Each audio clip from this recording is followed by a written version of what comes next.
Bonjour à toutes et à tous, j'espère que vous allez bien. Je le disais hier, la décadence est un spectacle tragicomique et qui se conjugue parfois au féminin. Je ne l'ai pas dit souvent, j'ai dit parfois.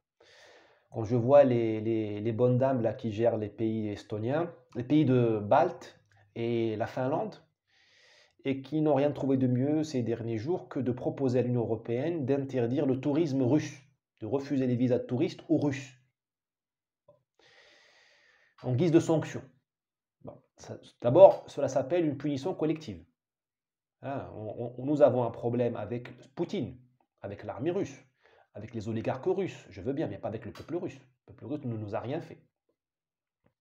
Donc on est chez les précieuses ridicules. Elles ne savent plus quoi faire. Elles ont coupé le gaz, elles ont coupé les échanges en roubles, elles ont déconnecté le système SWIFT et je ne sais quoi encore. Comme elles n'obtiennent rien, là, elles veulent couper le tourisme russe. Bon. C'est vraiment c'est le hors-sujet le plus complet. C'est bon. Et en même moment, l'Union européenne s'ouvre à l'immigration clandestine. C'est-à-dire qu'on ne veut pas des Russes qui nous ressemblent, enfin qui vous ressemblent, qui n'ont pas vocation à vous envahir, à vous repeupler, parce qu'ils veulent juste visiter, je sais pas moi, faire le shopping à Stockholm et revenir. Hein. Je n'ai pas vu, moi, de diaspora russe en France hein, qui se multiplie par 10 tous les 10 ans.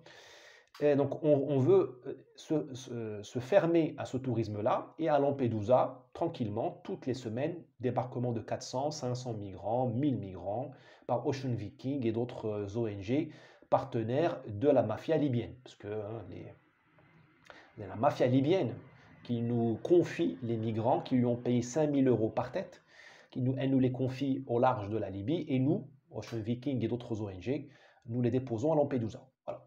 Donc voilà notre décadence tragicomique. Voilà. On refuse les Russes qui vont payer, qui vont rien nous coûter. Ils vont dormir à l'Ibis, ils vont ils vont payer l'entrecôte 20 euros à Paris et on s'ouvre à ceux qui vont nous coûter, comme les MNA, plusieurs dizaines de milliers d'euros par an. Voilà. Et après, on dit pourquoi on est en décadence, pourquoi on est en déclin, mais on le mérite. On le mérite. Et je suis ravi, très, très sincèrement, de voir que les femmes aussi participent à cette décadence. Comme ça, le jour où on fera le bilan, parce que le jour du jugement dernier arrive, le jour où le jugement dernier, le jour du bilan, le jour où on déposera la faillite, eh bien, on ne pourra pas mettre cette faillite sur le dos des hommes seulement. Les hommes et les femmes ont participé à notre grande débâcle. Vous voyez Paris, Madame Hidalgo, hein, vous voyez Madame Rousseau, vous voyez, enfin, voilà. Nous sommes réellement inclusifs. Bah, chapeau, l'Occident. On peut disparaître, on peut baisser le rideau parce qu'on a réellement atteint l'égalité complète. Jadis, les guerres et les malheurs, la Première Guerre mondiale, la Seconde Guerre mondiale, le nazisme, le totalitarisme, c'était une histoire d'hommes. Khrouchtchev, Staline, Pétain, Hitler. Maintenant, même les femmes avaient les plus belles, les plus souriantes, les plus sveltes, les plus jeunes, les mieux coiffées, eh bien, nous creusent notre tombe, notre fosse commune. Voilà. Triomphe du féminisme, triomphe de l'égalité. On peut éteindre la lumière et nous en aller.